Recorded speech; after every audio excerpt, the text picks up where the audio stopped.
Living on the road in a tiny home can be lonely at times. We spend most weeks, Monday through Friday, alone at a desk, working a remote job, posted up somewhere near a bike trail, boat ramp, in the middle of the desert, or just in a random parking lot.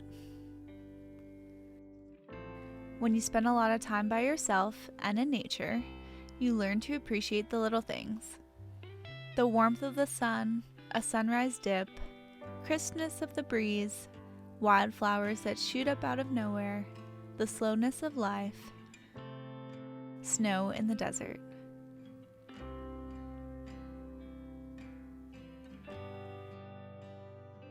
Yet after almost a year on the road, we can say that our favorite thing about bus life was completely unexpected.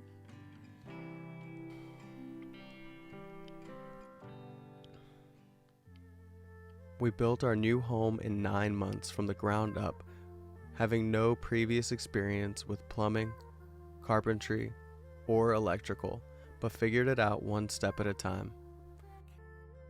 After all the hard work it took to get us where we are today, there was nothing like the feeling of gassing up the engine for the first voyage and heading to places unknown. When we started building our new home, my imagination got the best of me. I dreamed we were living in the 1700s, building our giant ship to scour the seas for new textiles and spices from across the lands. That feeling wasn't far from the truth. We were building this bus to be as sustainable and easy living as possible. We were never going to pay for water, electricity, or even rent as long as we were on the road. This was the first time I felt true freedom, eager to explore all the wonders this continent has to offer, the sights, the food. We were ready to experience it all. But sometimes, getting out for a burn on our e-bikes, walking through a new town, admiring a sunset, or eating at an unfamiliar restaurant just doesn't cut it. Because as humans, we are social creatures that crave community.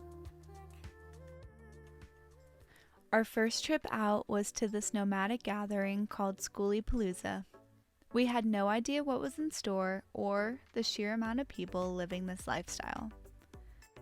From the moment we started this journey, we were welcomed into a new community of nomads who made us feel at home.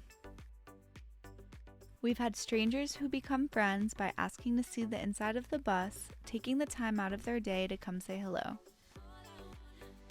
Creating a home on wheels has also given us the opportunity to visit our friends and family that we have spread across the U.S. and who we wouldn't normally have the time to see.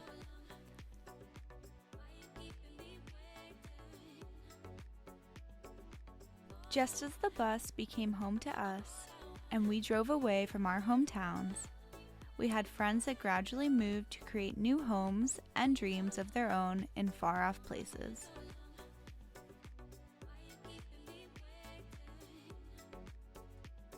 Whether you move away or they do, your lives may not so easily cross anymore.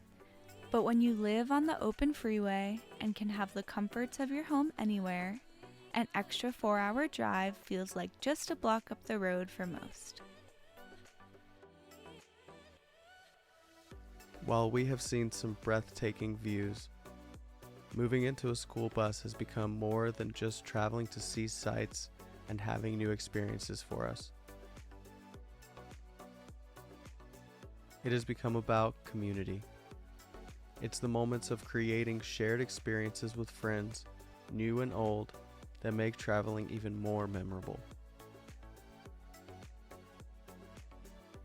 And when the moments get dull, we are grateful to have each other, as the days we spend connected by the hip in this 200 square foot home has created a stronger and more intimate, unbreakable bond. Thank you so much for watching. If you enjoyed this video, don't forget to give us a thumbs up and a subscribe, and we hope to see you on the open road.